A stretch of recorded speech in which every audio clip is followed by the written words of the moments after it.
Bueno, entonces queríamos hacer como una recapitulación de las cosas que hemos visto hasta ahora, pero antes de empezar la recapitulación, quiero detenerme un poco en los prefijos, que fue una cosa que hablé intencionalmente como por encima porque esperaba que fuera algo que tal vez nadie tuviera que enfrentarse realmente, y después me di cuenta que los prefijos nos persiguen. Entonces creo que vale la pena detenernos un poquito en la cosa de los prefijos para que entiendan de dónde venía toda la historia de los prefijos. Entonces, como les conté, hay dos organizaciones que se encargan de los estándares que nos competen en este bootcamp. CSS está a cargo del W3C y efectivamente tienen diferentes grupos, y los diferentes grupos se encargan de diferentes partes del lenguaje. Entonces, ¿qué pasa? Hay un grupo que está dedicado a, no sé, como visualizaciones, me imagino. Entonces dicen como, oiga, ¿sabe qué? Sería chévere que los bordes de los elementos no fueran cuadrados, sino fueran redondos. Entonces, listo, uy, qué bacano, inventémonos esa propiedad y pensemos cuál sería la sintaxis. Entonces, el comité en su drafting work, no me acuerdo cómo se llama, dice, listo, esa propiedad se va a llamar border radius y yo creo que tiene la sintaxis de lo que sea. Una vez que ellos tienen como una primera idea de cómo debería hacer eso, entonces le dicen a los navegadores, oiga, ayúdeme a implementar eso, a ver si yo estoy loco o no. Entonces, ¿qué hacían los navegadores antes? Entonces decían, listo, voy a implementarla, y para que se note que es una cosa experimental, le voy a poner un prefijo por cada navegador. Entonces, Internet Explorer tenía MS, entonces decían, listo, voy a tratar de implementar lo que está en el borrador, y lo llamaban así. Está WebKit, que es de Chrome y de Safari, si no estoy mal. Entonces, border radius, y Mozilla tenía Moz, y bueno, si me falta otro, no es tan relevante. Entonces, cada uno de esos navegadores efectivamente trataba de implementar lo que estaba en el borrador, y como les digo, le ponían un prefijo para que se notara que no era estándar todavía. Entonces, ¿qué pasó? Hubo mucha gente que quería utilizar mucho border radius, entonces lo que dijo fue, pues nada, voy a empezar a usar prefijos en mi código, y obviamente lo que voy a hacer es repetir el nombre de la propiedad 3 veces para los 3 prefijos distintos, para que yo tenga soporte de todo el mundo, y yo soy genial, tengo bordes redondos. Eso a veces sale bien y a veces sale mal. ¿Por qué? Porque a veces cuando está en etapa de experimentación, el grupo puede decir, oiga, no, la embarramos completamente, esta sintaxis no la vamos a usar y vamos a cambiar de sintaxis. Entonces, obviamente, que yo utilice cosas con prefijo ni siquiera me garantiza a mí que estén funcionando bien en todos los navegadores, porque pueden haber diferencias de cómo lo implementaron, y eso es algo que recoge el grupo y trata de decidir cómo hacerlo bien.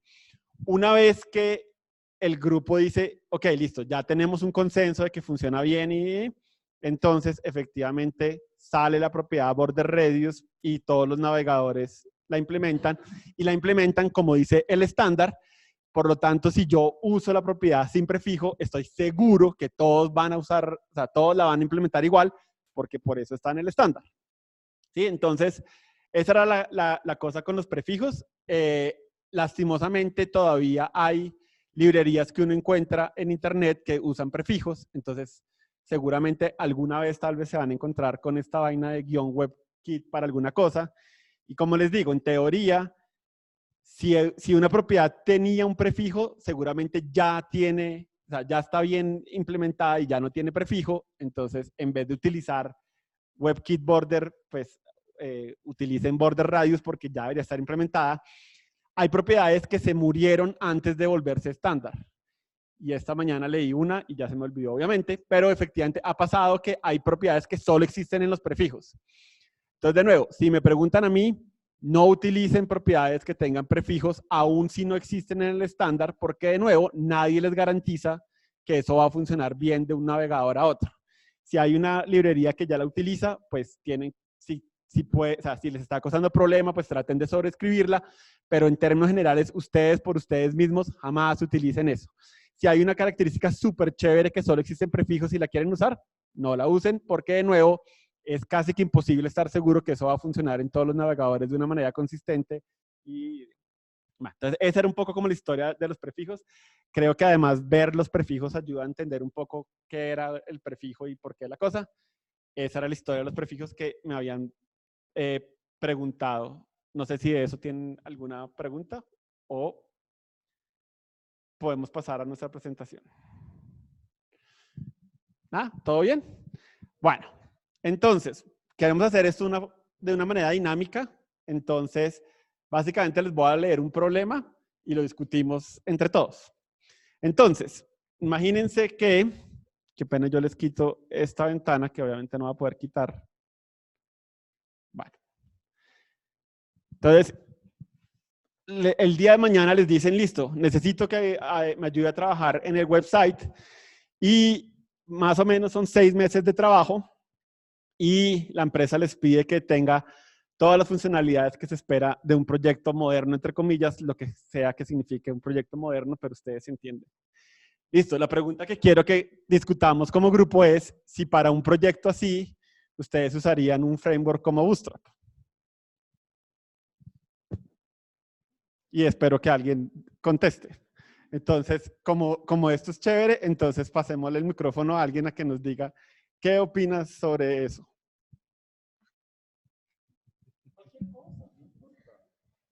Pues no sé, yo sí lo utilizaría, pues porque cuando empecé, pues lo conocí, entonces me queda muchísimo más fácil, entonces era como la facilidad, pero pues sería mi punto de vista. Entonces, como les conté al principio del bootcamp, lo más importante de todo esto es que cuando tomen una decisión digan qué gano y qué pierdo. Entonces, ¿qué crees que pierdes si usas un coso como una librería como Bootstrap para un proyecto de 6 meses para tu empresa?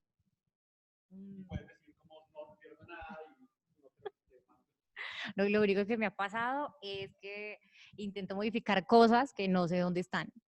Entonces, sí me ha pasado varias veces. Y si el proyecto dura 6 meses, ¿crees que eso garantiza, o sea, es mejor tal vez no usarlo por todo lo que estás diciendo o igual lo usarías así, no importa? Tal vez no sería la mejor.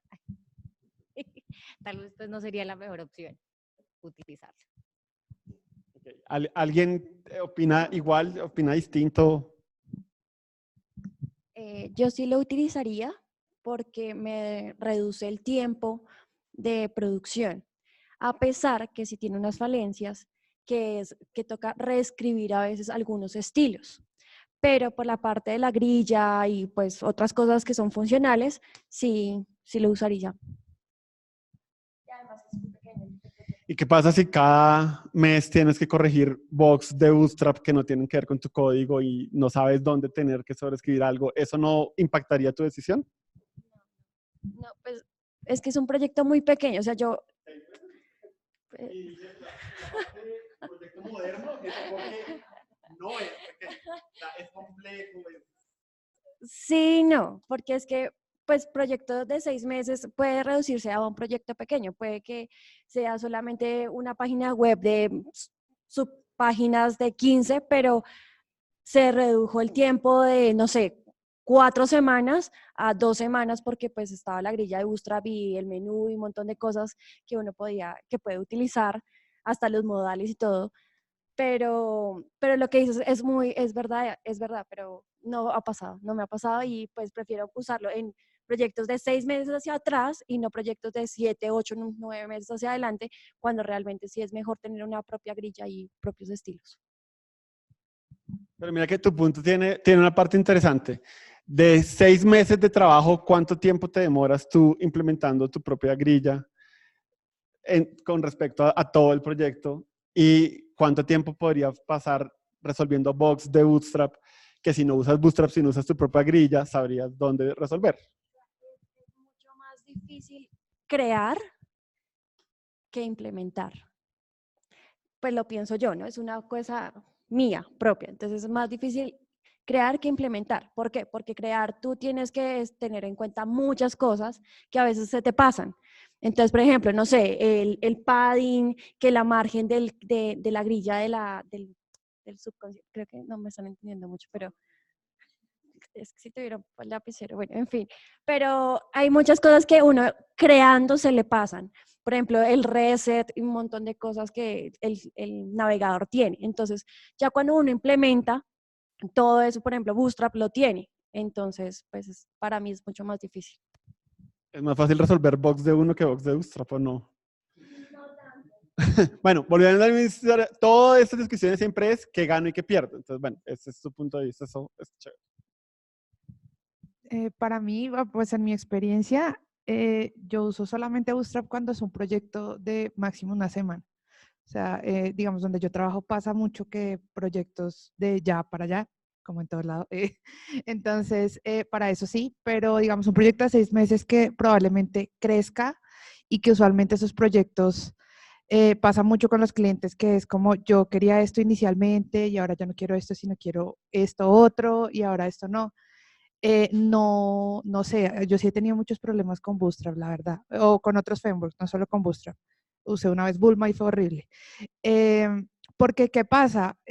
Si ustedes se dan cuenta, hay muchas veces esos frameworks tienen importantes por todo lado, tienen algunas clases que pues para muchas cosas tienen sentido, pero cuando son proyectos tan grandes usualmente son ya muy customizados, entonces pues es preferible empezar con algo muy pequeño, como una grilla muy simple, y si yo quiero empezar a hacer crecer el proyecto en esos 6 meses, pues es más fácil porque yo sé qué estoy haciendo.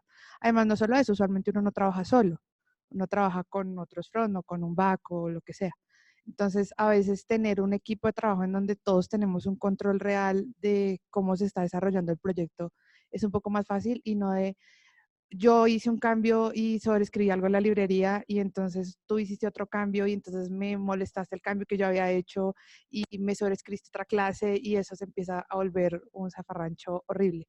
Digamos que es más de planear antes de empezar un proyecto, por más de que 6 meses, a mí me parece que es un proyecto más grande, planearlo, digamos, con el equipo y empezar a estructurarlo y ahí ya empezar a hacer, digamos, una grilla. Yo siento que es un poco más digamos, se fue uno al principio, tal vez sí, pero cuando el proyecto ya es muy grande, uy, no, ya eso es hermoso y divino porque ya todo tengo control absoluto.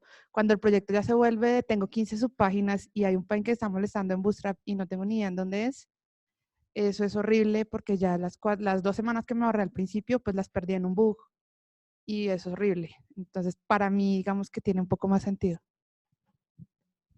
Sí, yo creo que hay las dos fuerzas en tensión es eso, es qué tan rápido para mí es importante como tener algo que pueda mostrar, entonces el tiempo que va a gastar corrigiendo bugs, no sé, ¿qué haces? Pues no sé, es que yo les voy a hablar desde mi para estatus, porque no tendría ni idea en la parte funcional, pero digamos, si digo que la empresa quiere destinar un presupuesto muy alto a eso, pues amerita de verdad hacerlo desde cero. Pero pues si no le invierte tanto, pues use gusto, ¿no? Sí, las dos tensiones de las que hablaba tienen que ver con presupuesto. Obviamente, y Sabine tiene razón, obviamente Bootstrap tal vez me lleva más rápido a tener algo que yo pueda llevar a producción, pero de nuevo, cuando crece y empiezan a haber bugs y yo no empiezo a tener control de eso, ¿hasta qué punto estoy pagando por arreglar problemas que tal vez no hubiera tenido si yo desde el principio hubiera hecho algo que yo controlo 100%? Pues yo hace mucho tiempo usaba Bootstrap, exactamente por lo que dice ella. Yo tenía, pues no quería crear cosas. Dije como, no, estos ya tienen el grid. Bueno, los que no saben qué es Bootstrap, es un montón de herramientas que tiene botones, grids para crear interfaces, modales, formularios. Tiene básicamente todo lo que podrías necesitar en una página. Entonces es solo integrar. Pero el problema con eso era que los diseñadores salían con diseños que no tienen nada que ver con Bootstrap porque no les interesa. Ellos tienen su diseño. Entonces habían cosas de la interfaz que se salían de lo que se podía hacer con Bootstrap. Entonces empezamos a hacer hacks del proyecto de Bootstrap para decirle, pues, hacer lo que querían los diseñadores. Entonces, no sé, después de un tiempo me aburrí de hacer hacks y empecé a hacer mis grids. Entonces, como, bueno, listo, yo veo el diseño al principio porque los de diseño normalmente te entregan todo y tú ahí empiezas a desarrollar y ya empiezo a crear mis componentes desde muy chiquitos, muy simples.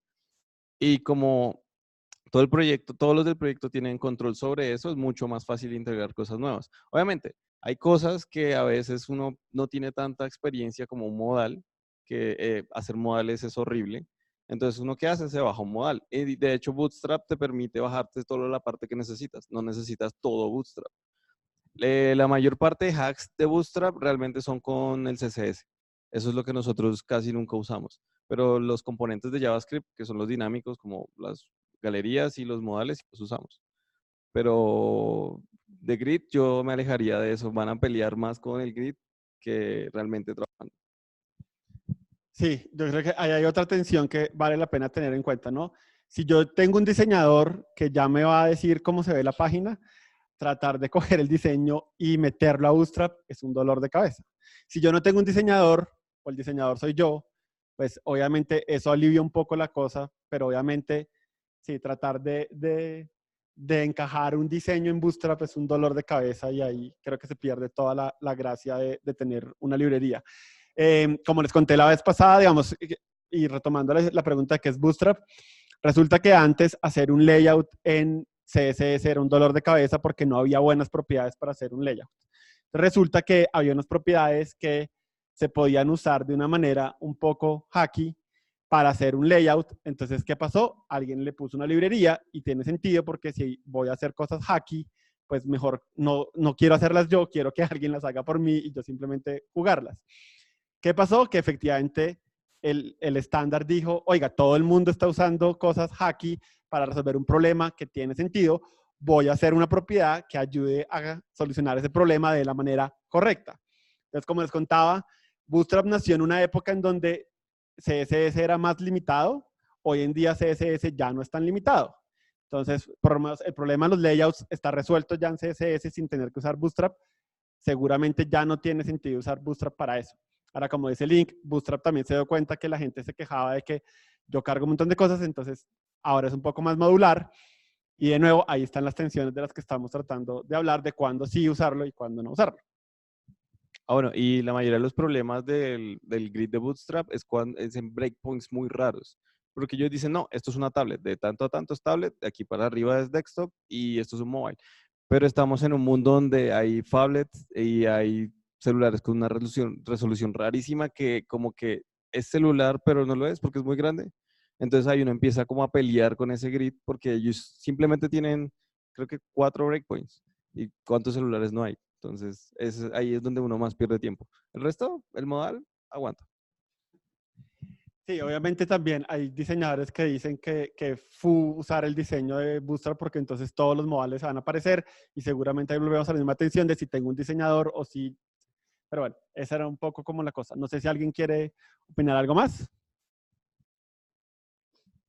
Yo también soy fan de las librerías, digamos, para cosas como lo que han hablado de la de cabeza, que es un modal. Hay librerías que vienen muy limpias, básicamente sin CSS, y pues tienen como solo el JavaScript y cosas muy básicas. Entonces, también vale la pena uno echar una búsqueda en internet y cosas como un slider. Hay sliders que vienen muy simples, sencillitos, y uno simplemente ya le pone todo lo bonito ahí adelante, modales, que el menú que hace hamburguesa y eso. Ahorita hay muchas librerías que uno puede usar que no tienen que ser Bootstrap y que vienen muy limpias y son cositas muy pequeñas. Entonces, entre más limpio uno traiga como esas cosas, pues uno se ahorra cosas de no estar sobreescribiendo y pues no tiene que hacer un modal de cero, que es horrible. Sí, creo que ahí está otra palabra clave, ¿no? Como traerse solo lo que uno necesita y no una cosa como muy grande. ¿Alguna otra opinión? Bueno. Siguiente pregunta. Quiero hacer un website para agregar a mi portafolio. Misma pregunta, ¿qué pasaría con Bootstrap? ¿Vale la pena usar Bootstrap para poner algo en mi portafolio o no? Y como tienes una cara de pensativo. No, por una sencilla razón. Todos los sitios de Bootstrap son exactamente iguales. Entonces, digamos, si yo lo que quiero es hacer mi portafolio vistoso para que vean de lo que soy capaz y tal, pues no, pues en lo que a mí concierne, me parece que no es una muy buena manera de venderse uno como desarrollador. ¿Alguien tiene otra opinión? Yo creo también que depende, porque digamos que si uno se pone a revisar ahora en muchas partes y muchos requerimientos, un requerimiento puede ser que sepa manejar o al menos pues llegue a tener un conocimiento de lo que es Bootstrap. Entonces, de pronto no tanto para un sitio personal, pero sí para un website, para un portafolio, que yo puedo tener varias opciones de lo que puedo llegar a ser capaz de trabajar. Yo creería que puede que sí, como para decir, si me encuentro con un proyecto con Bootstrap, sé qué es y cómo tratarlo, pero también tengo otro, digamos, proyecto en mi portafolio que demuestra más lo que me gusta y más lo que hago de pronto en un CSS puro y en un HTML puro. Recuerden que la mejor forma de responder a cualquier pregunta es depende. De hecho, si tienen una entrevista laboral, todo digan depende y seguramente les va mejor. Y se trampa en esta pregunta y es que ahí no dice el portafolio de qué. Y eso es un poco a propósito porque obviamente depende un poco de para qué es el portafolio y estoy de acuerdo. Tal vez yo quiero mostrar que sé Bootstrap, ahí tiene sentido. Tal vez quiero mostrar algo que no tenga que ver con Bootstrap, pero necesito un layout y de nuevo, Bootstrap es muy rápido de montar y sacar y tal vez me ahorro un montón de tiempo tratando de hacer grillas y cosas para que yo pueda mostrar la otra cosa que quiero destacar. Entonces, obviamente, la respuesta siempre va a ser depende. Bueno, y la segunda parte de la pregunta a mí es trampa, porque dice ¿cómo Bootstrap? Realmente no estamos solo hablando de Bootstrap. Entonces, digamos, Angular, que lo usa mucha gente, de hecho YouTube está hecho Angular, es un framework. Y pues puedes usarlo. Realmente depende del proyecto. Como dice él, depende. Literalmente. Sí, pero obviamente depende de eso, depende del proyecto, del alcance del proyecto, de qué tanto creo que voy a tener que invertir en él. Y, listo, para cerrar el tema de Bootstrap. Entonces, imagínense que mi tío me pidió un pequeño website para el edificio en el que trabaja como administrador. Si la versión inicial tiene una buena respuesta, es posible que el edificio decida invertir más para robustecer las funcionalidades y probablemente podríamos trabajar en ese proyecto por 10 años de nuestra vida porque cuando el cliente está contento, pues siempre quiere más cosas. Entonces, de nuevo, ¿usarían un framework para este proyecto o no? Otra persona con cara de... Sí, yo diría que sí, porque pues se especifica que es un proyecto pequeño y la idea es vender, pues la idea es vender algo rápido y que sea muy, eh, que hable mucho del trabajo que uno puede hacer y si se puede hacer rápido y es pequeño y es muy funcional, es más fácil venderlo a si yo le llego de pronto con algo muy básico que hice solo, digamos, yo no, la idea es mostrar muchas cosas en algo muy pequeño. Pienso yo que funcionaría utilizar algún... Y si el proyecto se agranda, ¿quitarías el framework y harías algo tuyo o continuarías con el framework de todas maneras? Creo que si el proyecto se alarga, tratar de reemplazar todas las funcionalidades, volverlas orgánicas, volverlas de uno, para uno entender desde el principio cómo funciona y poder después manipularlo más fácilmente. Entonces, de nuevo, ahí hay otra tensión de si yo siento que eventualmente lo voy a tener que botar y arrancar desde cero, si lo quiero hacer desde el principio o si quiero pagar ese costo cuando decida cambiar. Ahí sí yo pienso que es mejor crear, porque cuando ya empieza uno como, ay, no es una cosa chiquita, ya uno es como, uy, este cliente realmente quiere algo chiquito que empieza a crecer en grandes cantidades. Entonces, yo sí prefiero en ese caso que crear de una vez, porque si uno empieza con un framework, es muy difícil después cambiarse o quitar ese framework a hacer algo nuevo. Y cuando ya el cliente ya está pegado a uno con su página y está enamorado y toda esa vaina, ya no quiere decir como, venga, no, es que nos vamos a demorar 20 veces más porque ya no queremos esto, porque ya no sirve esto, sino vamos a implementar otra cosa. Entonces, eso va a ser un cambio brutal para el cliente y va a pegar el grito en el cielo. Igual recuerden que no hay respuestas mejores que otras, ¿no? Un poco esto de nuevo lo depende en serio. Depende de uno, depende del proyecto. No sé, ¿quieres decir algo? Sí. ¿Qué opinas? ¿Estás de acuerdo con Sabrina? ¿Estás de acuerdo con Pues, lo que ya? ¿Qué crees? no, pues yo pienso que depende como de las especificaciones del cliente, o sea, de hacer un buen levantamiento de requerimientos, de qué es lo que busca, si funcionalidad o pues estética. Entonces, y en tal caso, si es por funcionalidad, usaría Bootstrap, porque pues digamos que el tiempo, yo no soy diseñadora, entonces a mí me cuesta trabajo como hacer una idea que sea muy bonita o que pues sí, algo vistoso. Entonces en ese sentido usaría Bootstrap y me enfocaría en la parte de funcionalidades del cliente. Si ya por otro lado lo que quieres es algo que se vea muy, muy bonito, pues habría que echar cabeza. También toca un tema que la verdad yo desconozco. ¿Alguien ha tenido que quitar Bootstrap de un proyecto y montar su propia grilla? Para que nos diga si eso es fácil, no es fácil, duele, no duele. Duele mucho. Es mucho tiempo porque el problema de Bootstrap es que no solo está en el CSS, no está solo en el JavaScript, sino que también está en el HTML. Entonces técnicamente es hacerlo desde cero todo. Sí, básicamente. Me ha tocado quitar de cuánta librería, entonces soy experto. Pero Bootstrap es de las más difíciles porque está en todo, literalmente están los tres. Y además de eso tienes que borrar los hacks de Bootstrap. Entonces sí, sinceramente es más fácil crear el componente desde cero, por lo menos. Si el JavaScript, normalmente uno no toca el JavaScript de Bootstrap, como que yo lo extiendo o simplemente la integro. Entonces esa parte, bien. El HTML, borra todo el HTML y vuelve a crearlo desde cero. Y el CSS, como borraste el HTML, ya no sirve para nada. Y es más hacks que otra cosa, porque pues Bootstrap uno usa el CSS de ellos completo y literalmente las hojas de estilo de cada proyecto son hacks para hacer que se vea como uno quiere. Y sí, duele mucho. Uf. Bueno, ahí tienen otra atención. Si sospechan que van a montar su propia grilla, tal vez es mejor desde el principio arrancar con eso, pues para que no duela. Listo. Pregunta, ¿qué es un linter? Alguien que tenga cara de que no quiere participar. Un linter.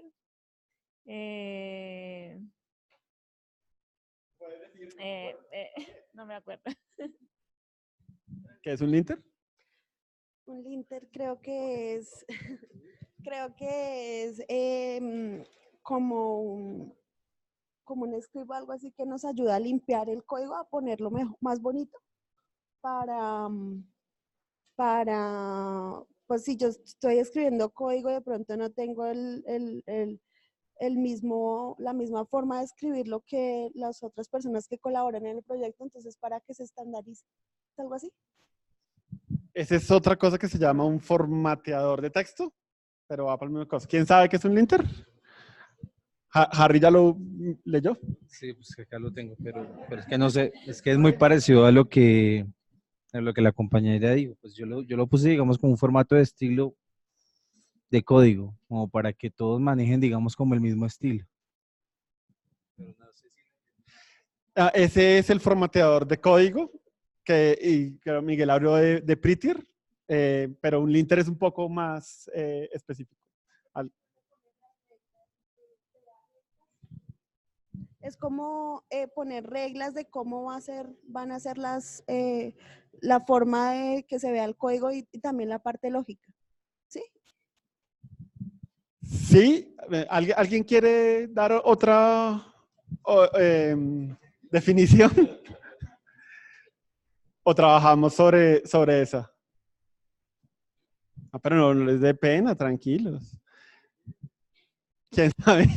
Dale, Sabine, está bien. Ay, Dios, qué pereza. Pues no sé, voy a dar como la definición que tengo acá para que... Bueno, es como unas reglas específicas que uno coloca al comienzo de un proyecto para que las siguientes personas que están en el proyecto, creo que me estoy enredando mucho, sepan cómo guiarse, ¿sí? Por ejemplo, no sé, no tengo ejemplos aquí.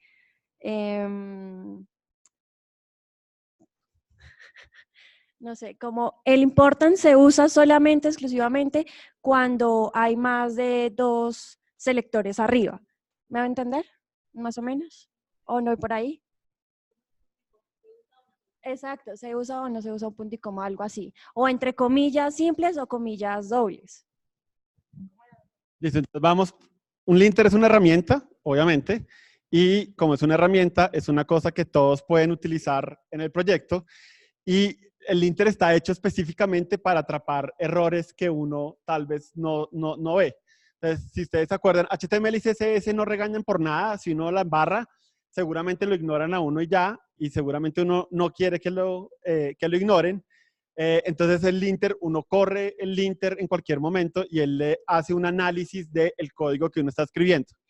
Entonces, efectivamente, podría encontrar errores que uno no ha encontrado y hay reglas que no son errores, sino que son como mejores prácticas y efectivamente ayudan a estandarizar el código. Entonces, por ejemplo, uno podría decir lo mismo, como en mi código siempre voy a usar comillas sencillas. Entonces, pues, yo corro el linter y él se encarga de que todos los archivos efectivamente tengan comillas sencillas o si no, regaña. Y eso se puede volver parte de un proceso de integración continua para que yo diga, ok, cada vez que voy a hacer un push a mi rama remota, él corre el linter y si no pasa el linter, entonces no se hace el push para que yo esté seguro que siempre el código que está en mi repositorio está limpio y de la misma manera. Y obviamente uno lo puede configurar para que solo, digamos, si solo tiene warnings, entonces sí haga push, o que definitivamente si tiene warnings o errores también, pero eso me ayuda a que la calidad del código sea mejor. El formateador de código efectivamente ayuda a que todo el código se vea igual, y no sé si les ha pasado que ustedes ven código de otra persona y es difícil de entenderlo porque utiliza como otro estilo de uno, pero el formateador no se da cuenta de errores, mejor dicho, ¿sí? Si yo tengo un error re obvio, él solamente me lo pone más bonito, pero nunca me va a decir que está mal. El linter tiene esa opción tiene esa necesidad de decirme, esto no le va a funcionar porque la propiedad está mal deletreada, por ejemplo, que es un error re típico que uno comete si uno no tiene un IDE. Vale. ¿Alguna duda sobre el linter o todo súper easy? Bueno. Espera. O sea, la única forma que me funcione esa herramienta es mientras que yo establezca reglas. O sea, yo establezco las reglas y a partir, digamos, de esas reglas, él hace el análisis y me genera, digamos, como un reporte de esto no cumple estas reglas. Todos los linters traen unas reglas por defecto que se consideran como buenas prácticas, pero todos los linters también tienen la opción de decirte como, ok, hay cosas que son, digamos, no son mejores prácticas, pero tal vez usted sí las quiere reforzar, como por ejemplo que siempre utilicemos el punto y coma al final de una línea. Entonces, eso no es una mejor práctica per se, pero tal vez en tu proyecto tú dices, ok, quiero que todo el mundo, cuando le va a hacer push a un cambio, esté seguro de utilizar punto y coma al final de la línea, porque para mí eso lo hace más visible. Entonces, el linter ya trae un montón de reglas por defecto y tú las puedes ajustar a lo que tú quieras y a lo que tú necesites. Las puedes volver más estrictas, menos estrictas, agregar, quitar. Entonces, eso era un linter. Listo, otro problema. El diseñador de mi proyecto quiere que tengamos la opción de aplicar un filtro de sepia a ciertas imágenes y quiere validar la posibilidad de hacerlo por CSS, ya que escuchó que existe la propiedad filter para tal fin. Entonces, sí, básicamente tengo una imagen en alguna parte y el diseñador quiere que el autor pueda decir, oiga, esta imagen la quiero ver en sepia, entonces se vea así. Entonces el diseñador dice, ay, venga, esto me parece bonito, se mete a Google y dice, ay, venga, sí, yo sé que en CSS existe una propiedad para eso. Entonces, si ustedes les preguntan al diseñador, oiga, ¿podemos implementarlo? ¿Qué harían? No sé. No. ¿Por dónde empezarías a resolver el problema de si se puede usar la propiedad filter o no para lo que quieres? Sí, pues exploraría por CSS. Por lo que tú dijiste, ya no es tan limitado como antes. ¿Pero en dónde buscarías si sí lo puedes usar o no lo puedes usar? ¿Cómo resolverías? No, buscaría como las opciones, o sea, buscaría en internet qué opciones hay para aplicar el filtro.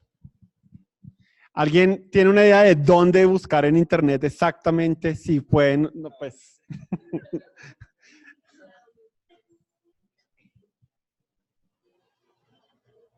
En la W3C, pues buscaría. La W3C define el estándar, pero digamos, ahí solo puedes saber en qué parte del estándar, o sea, como que en qué estado está la propuesta, pero ahí es difícil saber si se puede usar o no, porque puede ser un candidato, pero puede ser que ningún navegador lo soporte, y entonces tienes una propiedad. De hecho, a veces pasaba eso, que el W3C decía, listo, esto es como lo deben hacer, y los navegadores decían como, no, no me gusta, no lo quiero hacer. Entonces, listo, si quieren estar seguros de qué navegadores soportan una propiedad que quieren, ¿qué se puede usar? Can I use. Y ya. Listo, entonces hay una hermosa página web que les puedo mostrar en este momento, que se llama Can I Use, que les conté en la presentación de eso. Entonces ustedes se van a Can I Use, listo, y le ponen cualquier propiedad que ustedes quieren.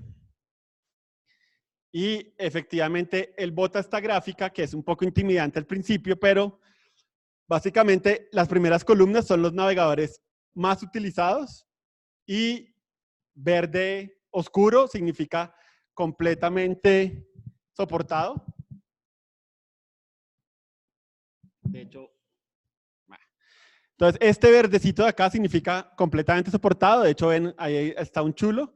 Este verde es más o menos está soportado. A veces ese más o menos significa está utilizando una sintaxis con prefijos o alguna cosa. A veces significa hay bugs dentro de la implementación oficial y espera a ver si los corrigen. Y obviamente rojito significa que no está soportado. Entonces, ese es un color al que se van a acostumbrar bastante. Usualmente, todas las propiedades cool están bien implementadas en los navegadores más modernos. En Internet Explorer usualmente está rojo y en Edge usualmente está en verdecito para las viejas implementaciones. Edge, como les conté, se pasó a Chromium. Entonces ahora todo lo que Chrome soporte, las nuevas versiones de Edge soportan y Edge se autoactualiza. Entonces digamos que ya no hay tanto problema. Hay algo que casi nadie sabe, que es que este cuadrito significa que tiene bugs conocidos. Entonces, si bajan abajo, baja un poquito, por favor. Si bajan, abajo hay como una tabla que dice no issues. No abajo, más arriba. Ahí.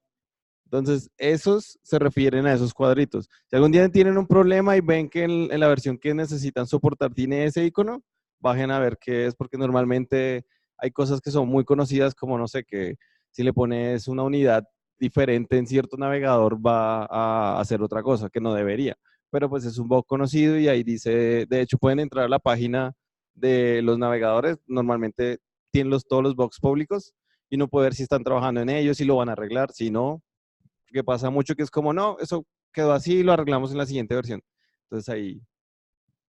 Sí, de hecho, nunca confundan que esté implementado en un navegador con que funcione 100% bien, porque a veces hay bugs, y hay veces que hay bugs que a nadie, pues son casos como demasiado específicos, pero hay veces en que no, entonces pues obviamente está bien que revisen Can I Use. Entonces, listo. El diseñador les dice que quiere usar filter, ustedes van a Can I Use y ven esta gráfica, entonces, ¿qué le responderían al diseñador? ¿Que sí lo van a usar o no lo van a usar?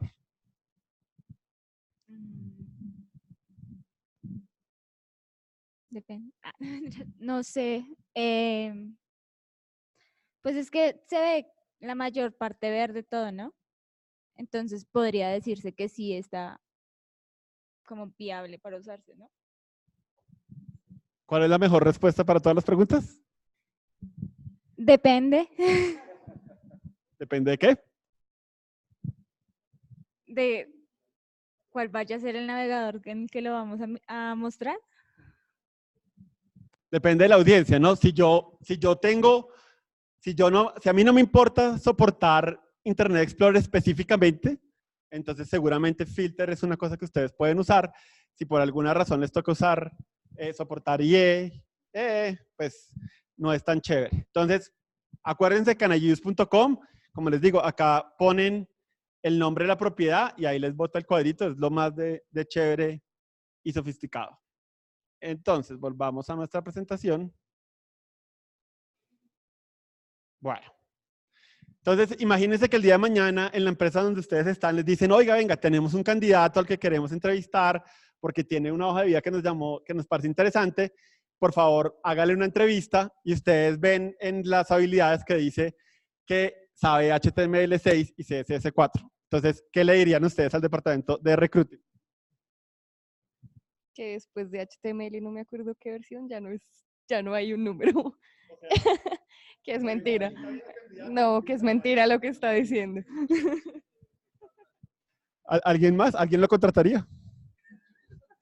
Entonces, como les conté, como dijo Caro, efectivamente ya no se van a usar versiones porque lo que se dieron cuenta es que no tiene sentido esperar a que un montón de características estén terminadas, ponerles un número bonito y sacarlas, sino ahora es lo que llaman un estándar vivo. Cada grupo trabaja en su funcionalidad, cuando ya está lista, pues ya van y la implementan y la numeración ya no tiene sentido. Increíblemente, hay gente que todavía habla de HTML6 y CSS4 y efectivamente, seguramente están un poco desactualizados de la industria. Listo, ahora, mi cliente quiere una página web para un público mayoritariamente colombiano, pero quieren asegurarse que sus empleados también pueden usar la página. Entonces, la pregunta es, ¿qué navegadores quieren soportar para ese proyecto? Alguien que no haya hablado. Pues se podría mirar en Market Share a ver cuáles son los navegadores más usados dependiendo de la región. No sé, yo siempre lo busco en Google y ya. Es Global Share y ahí sale Worldwide y sale por dispositivos, por tablets, por navegadores, por regiones, por países, las versiones de los browsers, sale un montón de cosas.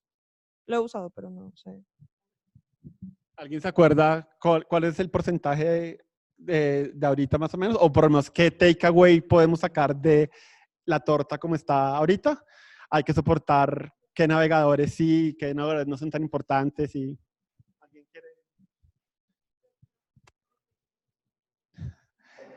No, pero ¿por qué tan callado?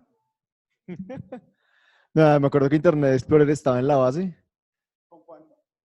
como con 2%. Muy bien. Entonces, ¿cuál es el takeaway de eso? Para Pues, ese proyecto así como está descrito. Dado que dice quiere asegurarse que sus empleados también puedan usar la página, toca ver qué usan los empleados. Porque capaz que le tiene Internet Explorer a todo, entonces baila. ¿Cuál es la mejor respuesta para todas las preguntas? Depende. Listo. Supongamos que no hay nada raro con los empleados. Entonces, ¿cuál es qué recomendarías soportar? Chrome. Pues Chrome, Opera, Firefox, esos eran como los... No, Opera ni siquiera estaba en la lista, miento. Ese era como Chrome, Opera, Chrome, Firefox y... Safari para los móviles. Listo, entonces, en condiciones normales, en teoría, ya nos podríamos olvidar de Internet Explorer porque tiene el 2% del market share.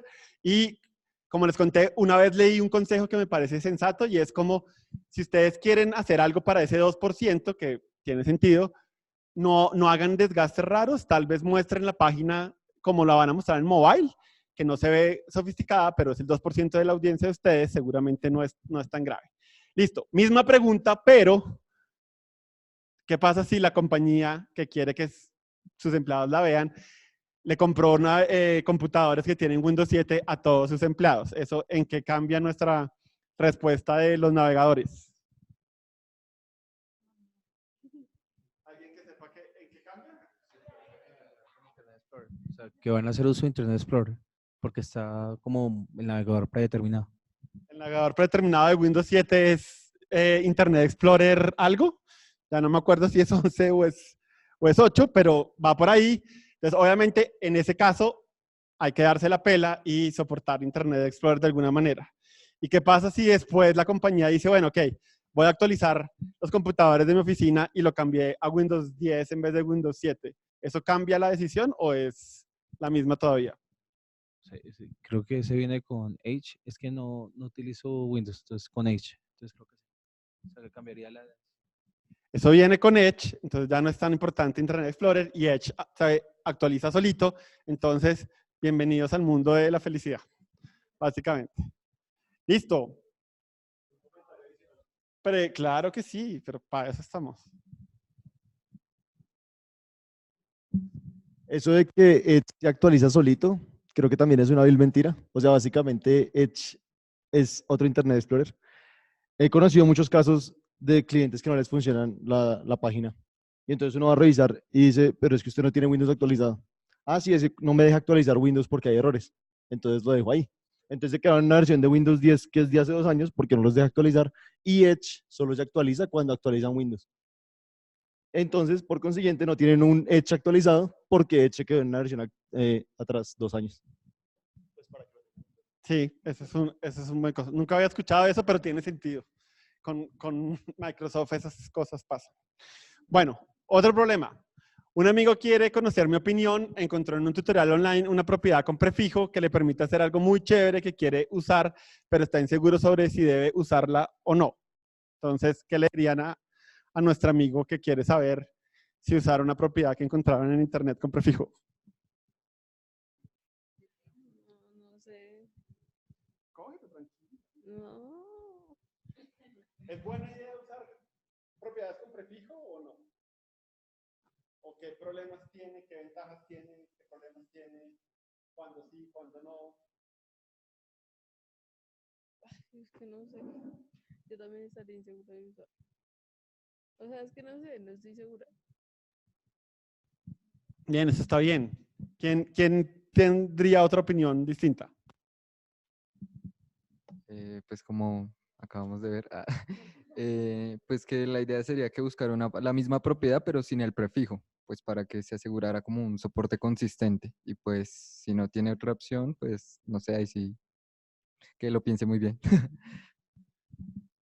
Que lo piense muy bien, ¿por qué? ¿Cuál sería el riesgo de usar una propiedad con prefijo? Porque pues podría tener comportamiento inconsistente en distintos navegadores.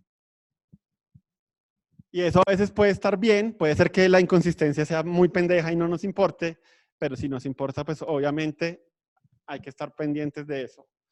Listo. Mencione 2 editores de texto online.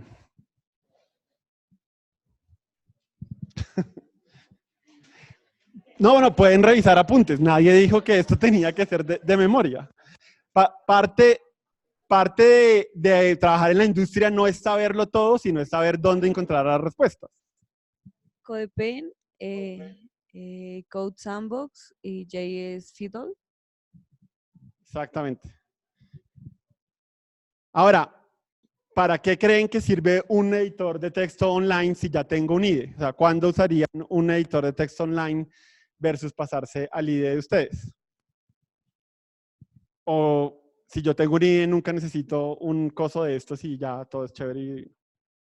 Cuando por algún motivo no puedo estar en mi equipo donde tengo mi IDE y pues tengo que hacer algo en remoto, o cuando puedo compartir con otras personas que no lo tengan y también les puedo como compartir pues lo que estoy haciendo online. Y lo más bonito de eso es que eso usualmente yo lo puedo grabar y compartir con todo el mundo y eso es súper chévere. Y efectivamente si quiero hacer algo como súper rápido y sencillo y tal vez no sé en mi máquina, entonces eso como que maneja las dependencias muy rápido por mí. Si yo no quiero tener que levantar un proyecto desde ceros y hacer las dependencias, sino algo súper rápido, pues es súper chévere. Y efectivamente, como dijeron ahí, CodePen es tal vez el más usado, pero JS Fiddle y Code Sandbox también son chéveres.